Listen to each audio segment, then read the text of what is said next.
Hi, this is Introduction to American Government, Fall 2020, and I am your professor.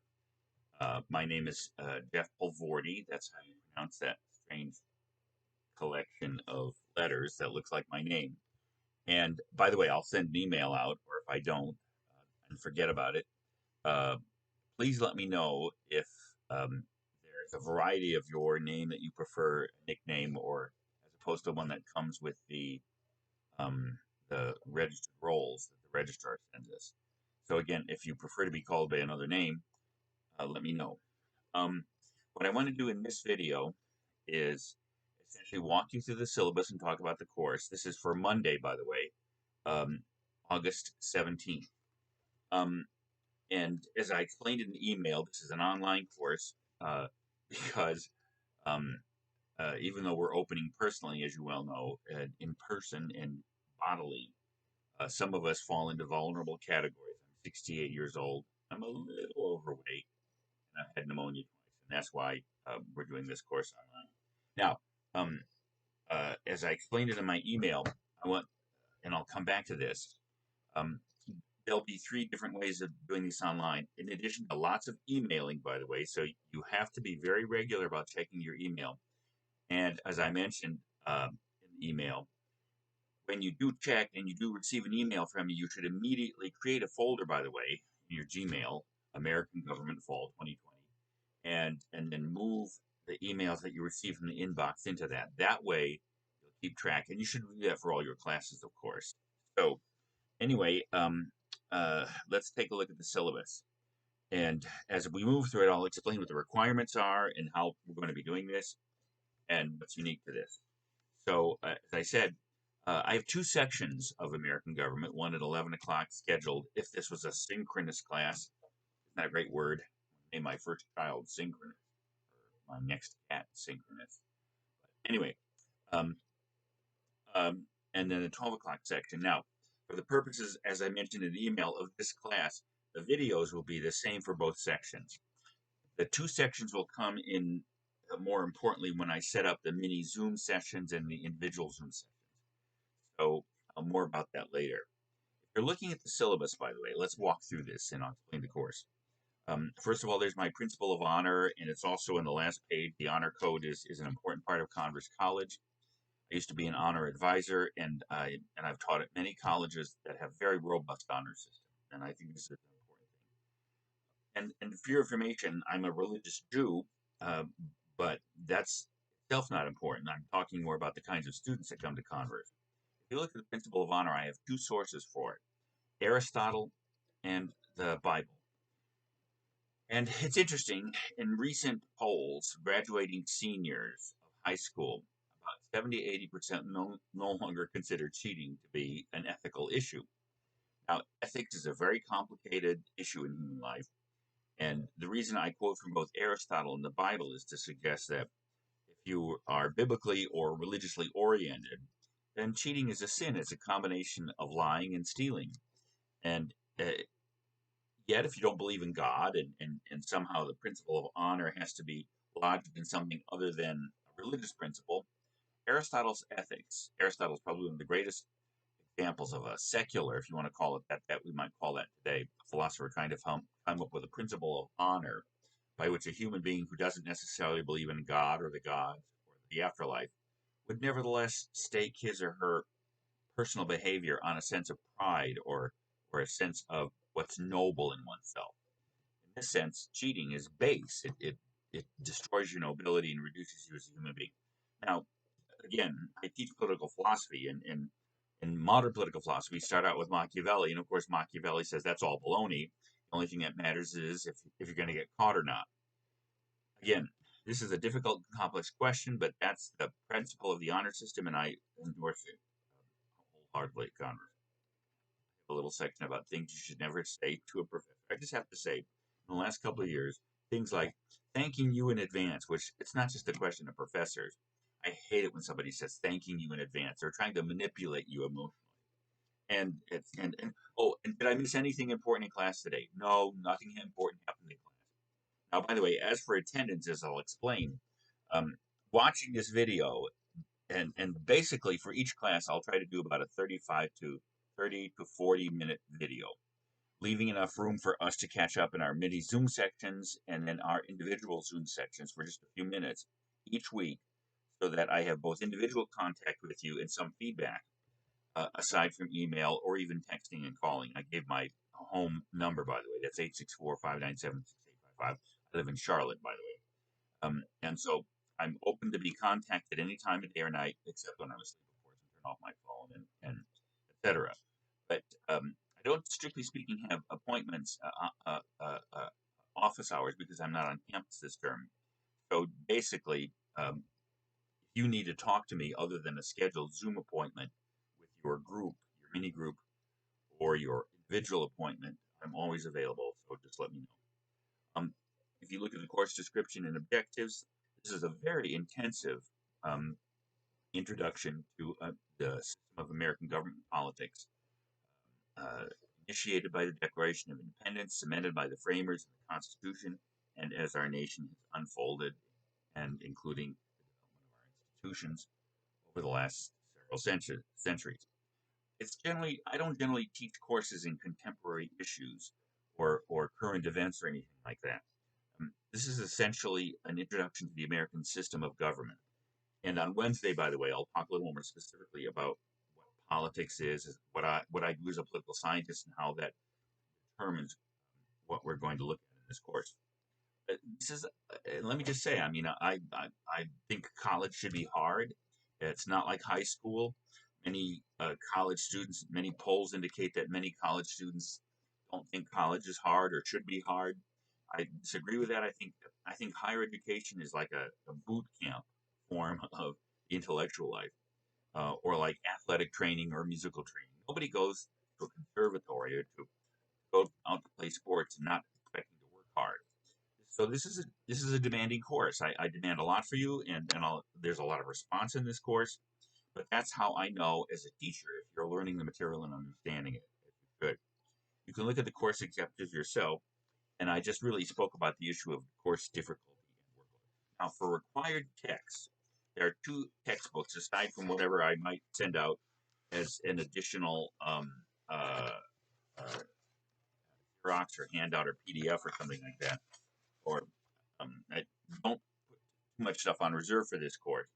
So if there's any extra material, it'll probably be sent off as a PDF. Now, the 2 texts are Mary and David Nichols and Kevin Burns. This is an American government reader, a collection of original sources, documents such as the Declaration of Independence, speeches of politicians and statesmen, political science writings, and Mary Nichols was my professor in graduate school hundreds of years ago in 1974, and David Nichols was a friend of mine. They got married, and they've been editing this book of readings for many times. This is the 10th edition, and it's somewhat different from previous editions.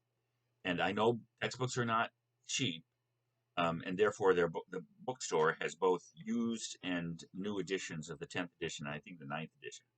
Now, there are some essays in the 10th edition that are not in the 9th edition, but generally speaking, you can find, if you'll see that the numbers listed when we go through the syllabus are actually referred to the readings number in the Nichols readings.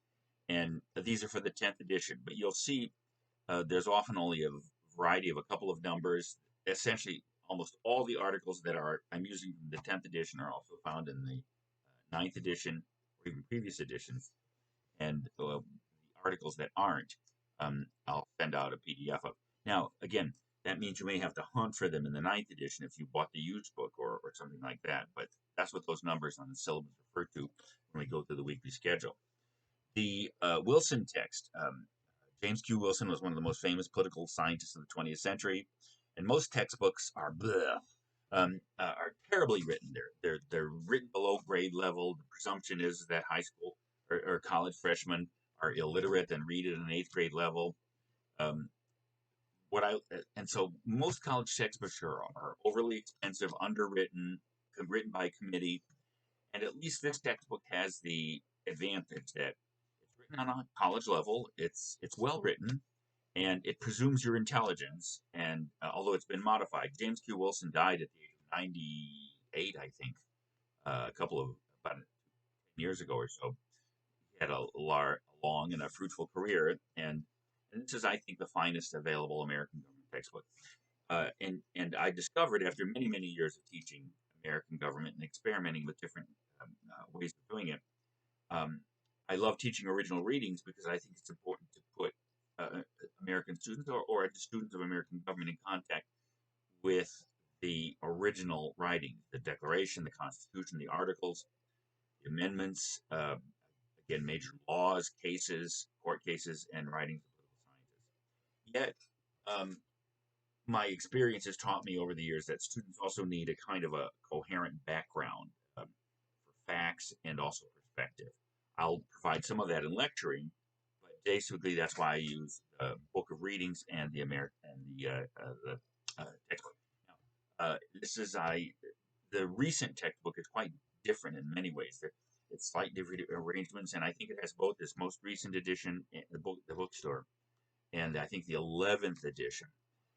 Most of the chapters are the same. There is slightly different material, so if you don't have the recent edition, which is what my syllabus refers to, and that's what I'll essentially refer to, you can get by with the earlier edition, either the 11th or whatever, although you may have to borrow a contemporary edition from time to time to answer all the questions and grasp the material as I talk about it in class.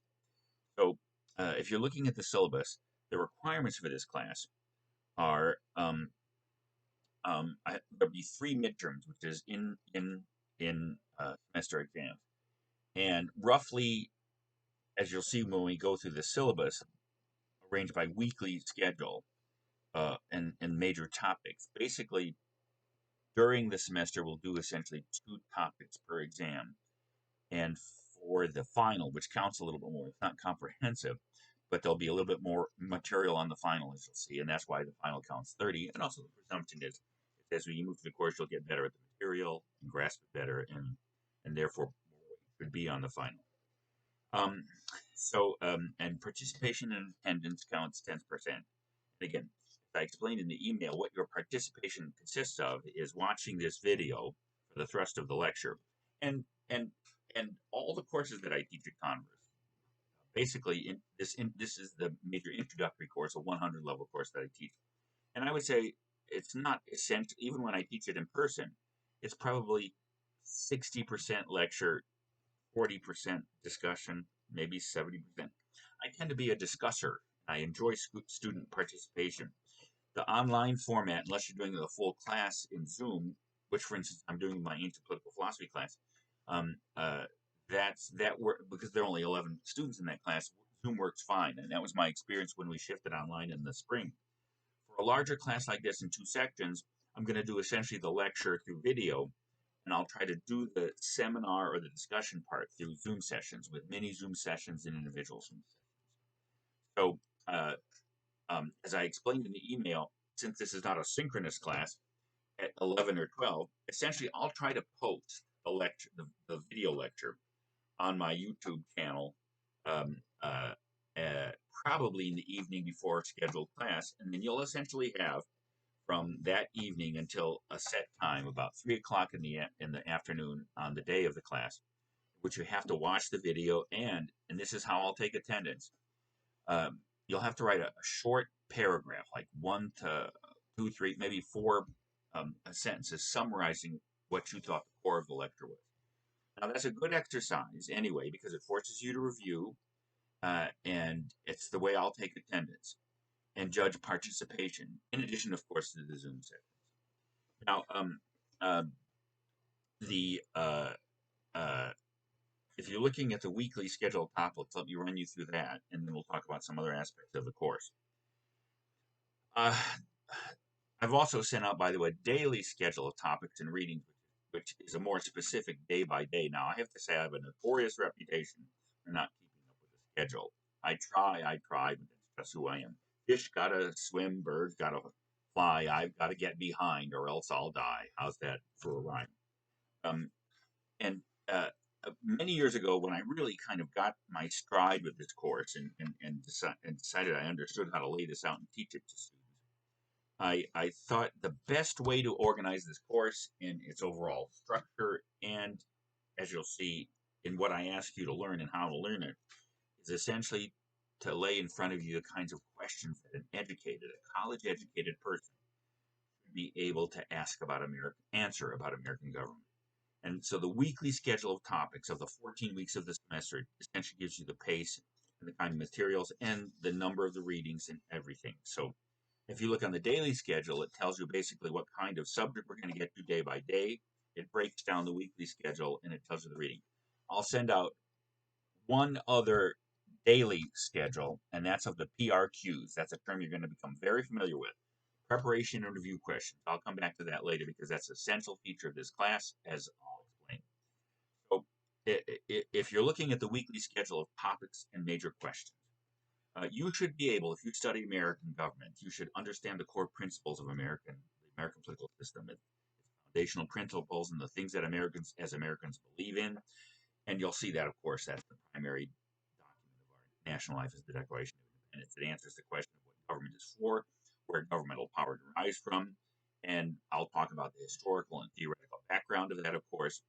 And the readings are from the Nichols Reader in chapters 1 and 2. For Wednesday, I'm going to talk. This is an introduction to the courts today. On Wednesday, I want to talk a little about an introduction to politics, political science, and what politics is. Chapter 1 of the Wilson book is kind of a general introduction to that, and I share much of those beliefs. So, and you'll see I send out preparation and review questions. If you would prepare those questions for Wednesday. Now, I'll just come back to the PRQs in a minute. Then, after we look at the Declaration, its meaning, and the different ways of understanding in American life, then we'll turn to the founding. And by the founding strictly means the erection of our political institutions. The Declaration reveals the political principles of the American system. The Articles, and of course the Constitution, reveals the structure of our institutional life. Politics is about institutions, as we'll see on Wednesday, and a constitution is an arrangement of institutions. Every nation has one, whether it's written or not, as you'll see. So we'll see how the framers tried to create institutions, how the first institutions failed, the Articles of Confederation, and how the Constitutional Convention came to be and what kind of problems they addressed. That's essentially Wilson chapter 2. There are really two parts to chapter 2, as you'll see. The first couple of pages talk about the Revolution, the colonial experience, and what led up to the Declaration. And then, as you'll see on the daily schedule, we'll spend a lot of time talking about the structure and meaning of the Declaration, its principles, controversies, and etc. And then we'll turn to the Constitutional Convention, the structure and formation of the Constitution. And in terms of the founding, I've added one thing to this course because, as I said, even though I generally don't teach courses in current events, one would have to be a brick or dead not to understand that our country has been through remarkable turmoil in the last several months. Not only because of the pandemic, but especially because of all the civil unrest that was the catalyst of which was George Floyd's killing in late May. So the whole question of race and slavery has been so controversial. I've added to this course. I always talk about slavery in the founding and how it figured into the Declaration and the Constitution, but it's gotten so prominent that I figured that it was worth spending, and you'll see this on the daily schedule, a lecture or a class discussion devoted exactly to that. And for that purposes, by the way, I'm going to use one of the most interesting and controversial takes on the founding, which came out this last year, called the 1619 Project by the New York Times. And what I want to do in structuring that discussion is lay out the core argument of the 1619 Project, that slavery is systemic and central, has always been part of our founding, and is in some ways the core fact of our founding. And then the criticism of several historians of that thesis. Wilfred McClay is the most prominent one. And just a couple of weeks ago, I came across an interesting book which tries to articulate the debate between the authors of the 1619 Project and its critics, and tries to kind of find a middle ground. As a student of American government, you're going to have to make up your own mind on these issues. My job is to lay the alternatives out. And as you're going to see, I think that political life, like most human life, exists on the surface. The way you understand human life is you start on the surface and you work down. Our nation is embroiled in this controversy right now.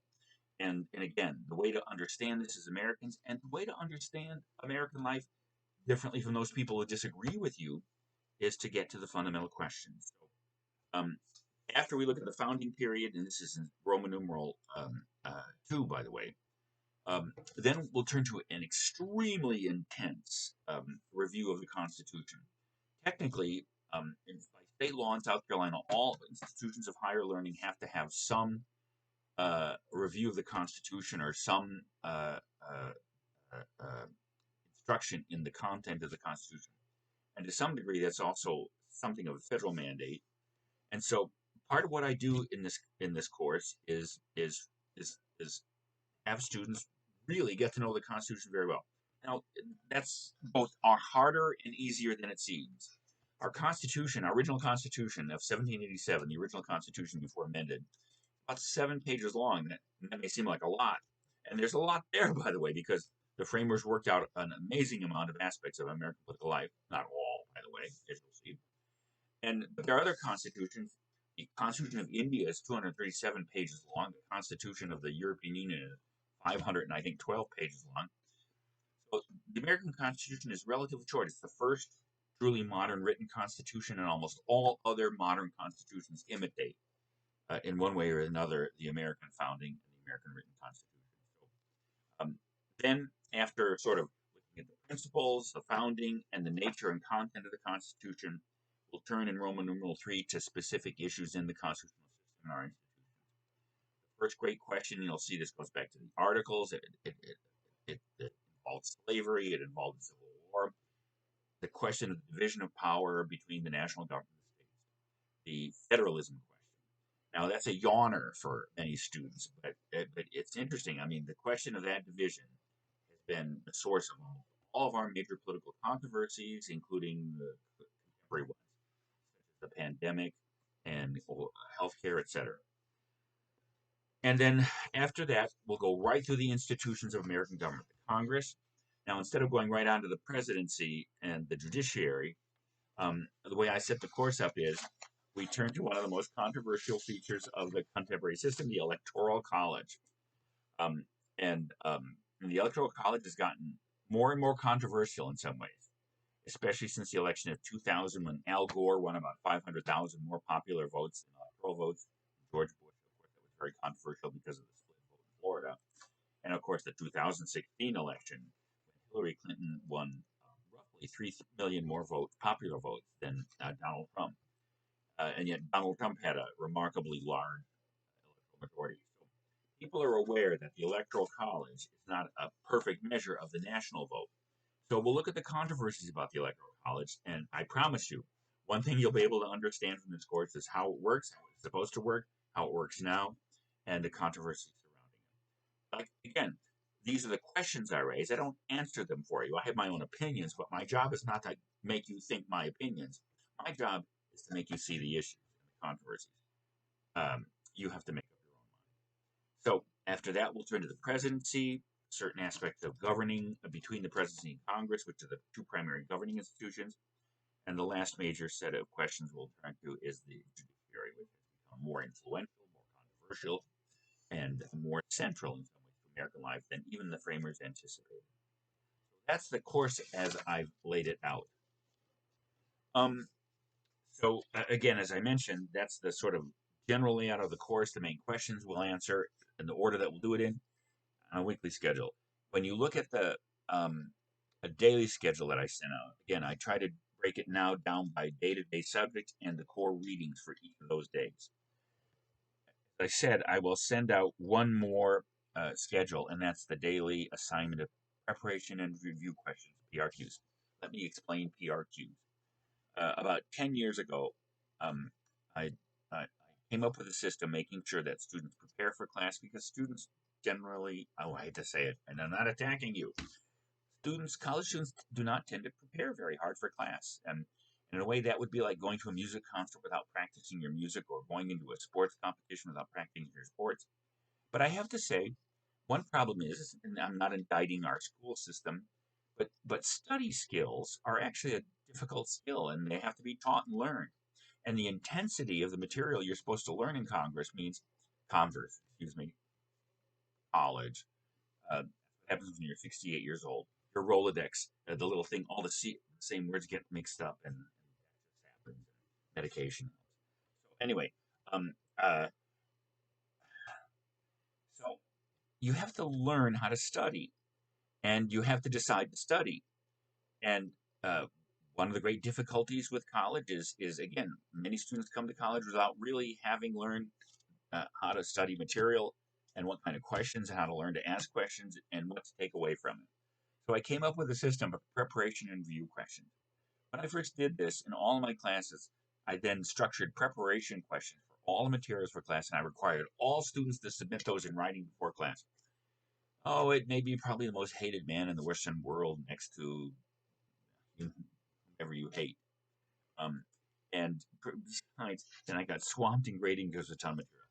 Then I decided to make them optional. But the problem is, I hate to say this, when you make material optional with students, they just ignore it. Not all, but enough. So I've settled on, I think, the right role of these questions, and and and so as early as possible, anywhere from a week or so before we get to the material class, I'll send the preparation review questions out. And when we come to that material on the daily schedule, you should have prepared on a first reading and pass those questions. Now, these questions are not, although I may refer to some of them in the lecture, I don't use the lecture to answer those questions. These are, you must do both the readings in this class and attend the lectures and the discussion. Um, uh, Now, again, as I say, the questions that I asked you to prepare are questions that I think an intelligent and diligent reader should come away from that piece of reading able to answer. So they tell you kind of what to look for. And so you should prepare. It depends on the kind of question. Some are informational, some are conceptual. And as you'll discover, some almost can't be simply answered on the first pass, but rather, and that leads to the review questions. Now, the way I like to teach this class in all my classes is for lectures, I will send out my lecture notes. I don't like PowerPoint. I don't know, it's just somehow it creates short attention span. It's too visual. So uh, uh, every class I will send out a Word and a PDF version of my lecture notes. You should download those, print them out. And so when you watch the videos and when you have them for discussion, you should have those in front of you because I'm 68 years old and I forget where I am and I get off subject and all that kind of. I've been doing that forever, but I try to stick to the lecture notes, and that's how I organize my presentation material. The reason you should download them is note taking of all the study skills is one of the most difficult to learn because it's real multitasking. And so I'm a big partisan. All the studies have shown that handwritten notes are preferable to uh, computer notes or whatever. So my suggestion is, and I double space them so you can write on the notes. If you really want to grasp this material, after you watch the video and do your little paragraph summary and send that back to me, then really you should use the PRQs then to go back after you look at the extra notes and sort of even retype them with your written notes. Then you should go back and try to answer the PRQs again. You'll see that, of course, after we discuss them and after a second pass, you'll know more than you did on the first pass. They are also the questions for all of your exams in this class. And what I'll do is on the exams, I will pick a certain number of preparation and review questions, and then I'll give you a choice over some of them. So these are both the way to prepare for class, the way to review after class, and they will be your exam questions. Now, there are a lot of questions in this course, and therefore, here's what you can't do, which is the natural tendency of many students to do, and that's to wait until the last minute, the day before or the night of. If you cram, there are just too many questions. The advantage of this system is you already have all the questions for the exams that you will have in this class. The disadvantage is the number of them, and that means you must keep up, you must prepare, and ultimately that's how you will learn this material better, both informational and the conceptual stuff. So again, let me. It's about half an hour now. So again, my video lectures will be about half an hour to 35 minutes, probably a little bit more at times. So you don't have to do a summary for this class, by the way. Wednesday is the first class where you have to actually do a little summary. What you might want to do, by the way, just to test the system, is when you watch this video at your convenience, all the way from when it's published, and I'll publish it about 1 in the morning right now. It's been a busy day. I'll publish it. It'll be available as a public video, probably at about 3 in the morning. And so essentially until about 3 o'clock p.m., and I think that's probably when I'll have the cutoff time, you should have watched the video. Do it at your own leisure, at your own convenience, since you don't have to do it at 11 o'clock, etc. But when you do it today, just send me an email and say I watched the video. That way I'll take attendance and get used to it. Now, one of the things you're going to have to do is each of you has to send me your schedule. Once you get a sense of what your classes are and what the rhythm of your day, if you have work hours, because during the week, I'm not sure how many times we'll do this, we'll have mini Zoom sessions. Your sections are a little too large for a single Zoom session, so it'll probably be 2 to 4 students in each mini Zoom session. And we'll rotate through different students as the semester goes on. So, and I'll try to remind you to do this in an email. Remember to send me your schedules. Again, probably we won't really get this set up this week because you have to get a feel of what your time looks like over the week. And so what I'll do is I'll pair you or combine you with 1 or 2, probably 3 to 4 students in each session. And maybe we'll keep each people together for about a week at a time and then move on and reschedule. Now, the purpose of that is for you to ask questions, for me to ask questions about your understanding of the material, etc. So again, I would say by the end of this week, we'll try scheduling it for next week. I might try to schedule, though, the third component, and that is at least 5 to 10 minutes a week, Zooming with you, each one of you individually, so that I come to know your name and face, and that you have the opportunity to express something you're understanding, or I can sort of quiz you on this. And the aim is not to put you on the spot or intimidate you, but I can't see if you're learning the material unless I have individual contact with you, which is why in-person class is the best of all things. Plus, that's the most exciting way to learn. Yet, this may work. We'll see. So, as for Wednesday, I've sent out the PRQs for Chapter 1 and Chapter 2.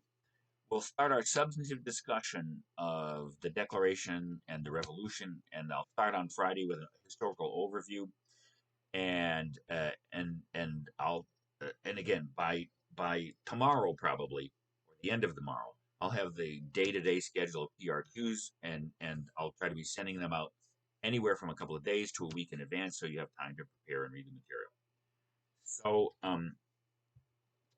the one issue, by the way, is since I'm an observant Jew, is the Jewish holidays. There are 4 major Jewish holidays in the fall: Rosh Hashanah, the New Year; Yom Kippur, the Day of Atonement; Sukkot, the Feast of Booths; and Shmini Atzeret, the Feast of Assembly. These are found in Deuteronomy and in Leviticus. And the good news is those holidays, with one exception, occur on the weekends. So I don't have to cancel or reschedule classes and etc. So anyway, that's the course. So what you should do tomorrow between 3 in the morning, whenever this becomes available, until 3 in the afternoon, is watch this video. Just send me an email that you watched it. Think of any questions you might have.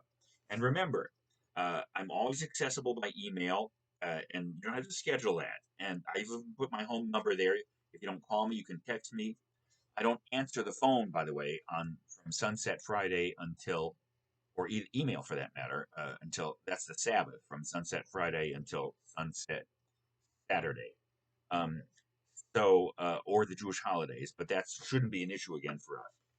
I'm trying to think if there's anything else I need to do. So, send me an email once you watch this video. Read for Wednesday chapter 1 of the Wilson text. Look at those PRQs, and what I'll do on Wednesday is I'll introduce some general themes in politics, etc., and political science, some issues discussed in chapter 1, and the most important thing is once your schedule is firmed up, you should send me your schedule, and I'll start pairing you other students, and we'll also schedule our one-on-one sessions. So if you have any questions from today's video or lecture, let me know by email, etc. Just to remind you also, if you have some other way that you prefer to be addressed other than your formal name, and students invariably do, um, then my general principle is to call people what they want to be called. And by the way, since I spent a lifetime trying to get people how to pronounce my name and spell my name, it may take me a while. I'm a linguist. I love languages. I've studied 14 of them, and I love the mystery of people's names. But nevertheless, I think it's a courtesy and an honor to be called what you want to be called and to pronounce your name correctly. So that's pretty much the course as I teach it and the way we'll experience it in this semester. And I hope you enjoy it, and we'll be talking to you soon. So Tuesday night, I'll post Wednesday's lecture. I'll send out Wednesday's lecture notes, and we'll take it from there. And if you have any questions, you can email me or text me, even call me. So remember, this is Professor Poelvoorde, and this is what my office looks like in back, my map of Israel, all my books. First thing that people see when they walk in my house is they say, have you read all these books? No, they're just painted on the wall. Actually, I tell them I read most of them. That's pretty honest. So welcome to American government. This is a demanding course, but it touches all the critical aspects of our national life, history, principles, institutions that I think are important for Americans and non-Americans, for that matter, to understand about our nation. We'll see you soon.